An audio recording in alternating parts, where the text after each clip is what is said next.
가장 최근에 된 게 강주 인하학교 사건에서 검찰은 7년을 구형을 했고요. 근데 실제로 법원은 징역 12년을 선고했습니다. 예, 말씀하시니까 기억납니다. 그리고 또 그 부산지법에서 친딸 성폭력한 사건에서는 검찰은 10년 구형, 법원은 7년을 선고했고요.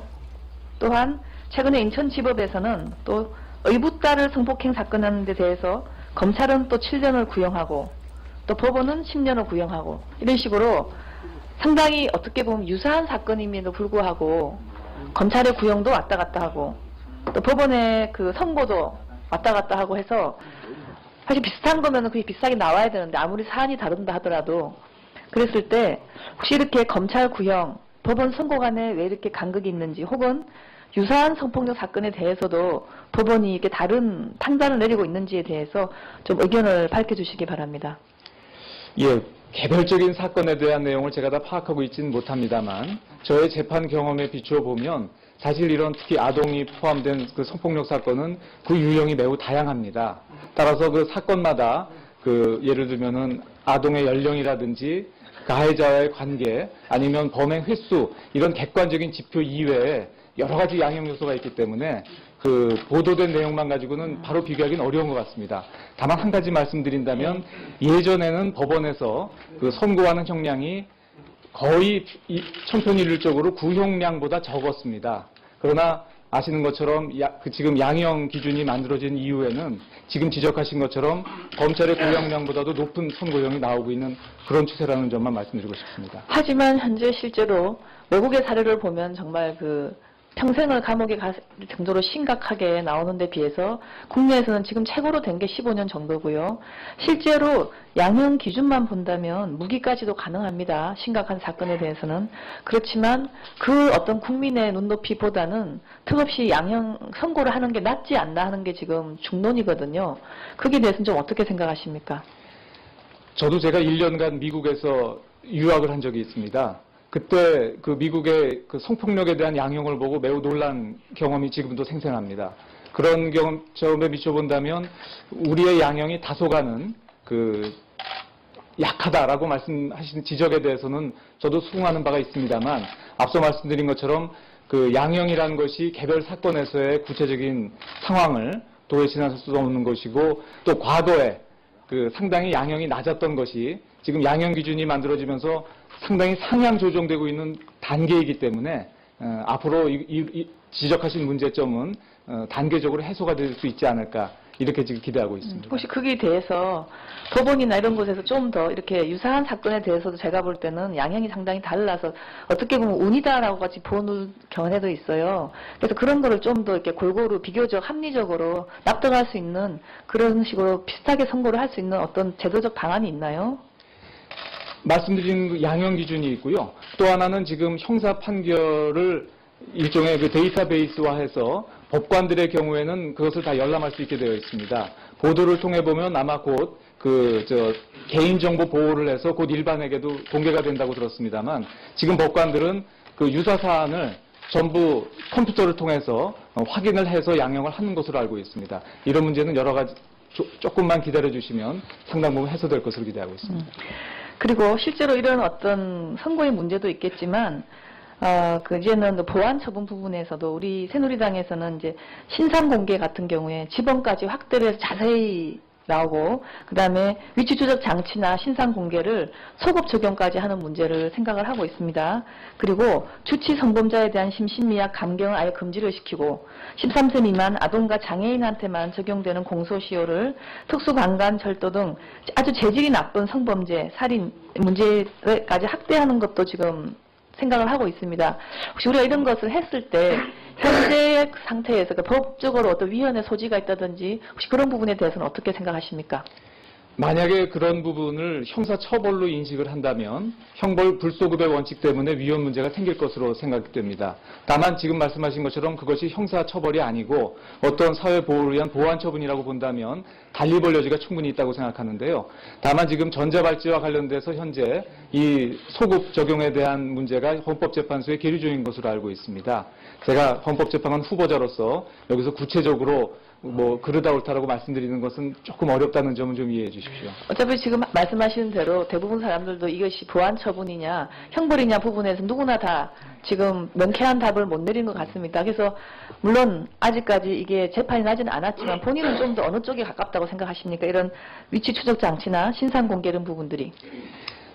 사실은 지금 말씀하시는 그 신상 공개나 위치 추적 요것만 놓고는 답변 드리기가 조금 어려운 것이 구체적으로 어떤 절차를 통해서 어느 범위까지 하는가가 중요할 것 같습니다. 그러나 그런 것을 다 사상한 상태에서 그냥 일반론으로 저한테 얘기하라고 말씀하신다면 예.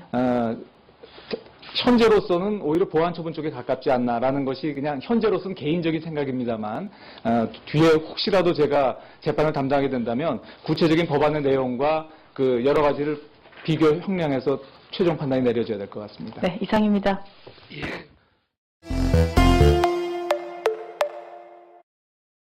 그렇습니다만 지금 법관들은 그 유사 사안을 전부 컴퓨터를 통해서 확인을 해서 양형을 하는 것으로 알고 있습니다. 이런 문제는 여러 가지 조금만 기다려 주시면 상당 부분 해소될 것으로 기대하고 있습니다. 그리고 실제로 이런 어떤 선고의 문제도 있겠지만 이제는 보안 처분 부분에서도 우리 새누리당에서는 이제 신상 공개 같은 경우에 지번까지 확대를 해서 자세히 나오고 그다음에 위치 추적 장치나 신상 공개를 소급 적용까지 하는 문제를 생각을 하고 있습니다.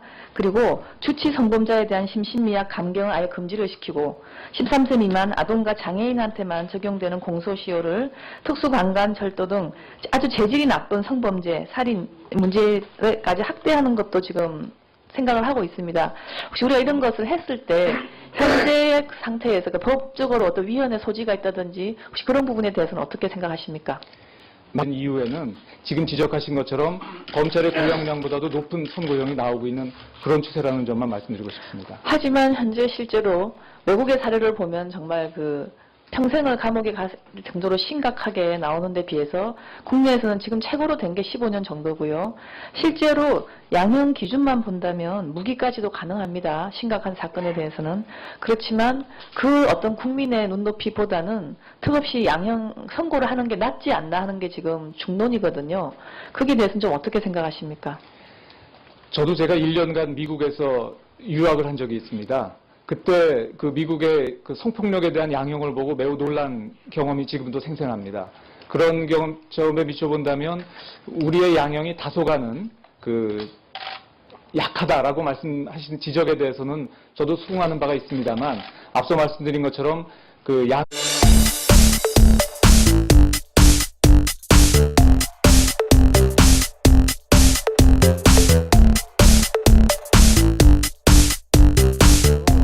가장 최근에 된 게 강주 인하학교 사건에서 검찰은 7년을 구형을 했고요. 근데 실제로 법원은 징역 12년을 선고했습니다. 예, 말씀하시니까 기억납니다. 그리고 또 부산지법에서 친딸 성폭력한 사건에서는 검찰은 10년 구형, 법원은 7년을 선고했고요. 또한 최근에 인천지법에서는 또 의붓딸을 성폭행 사건하는 데 대해서 검찰은 또 7년을 구형하고 또 법원은 10년을 구형하고 이런 식으로 상당히 어떻게 보면 유사한 사건임에도 불구하고 검찰의 구형도 왔다 갔다 하고 또 법원의 선고도 왔다 갔다 하고 해서 사실 비슷한 거면 그게 비슷하게 나와야 되는데 아무리 사안이 다른다 하더라도 그랬을 때 혹시 이렇게 검찰 구형, 법원 선고 간에 왜 이렇게 간극이 있는지 혹은 유사한 성폭력 사건에 대해서도 법원이 이렇게 다른 판단을 내리고 있는지에 대해서 좀 의견을 밝혀주시기 바랍니다.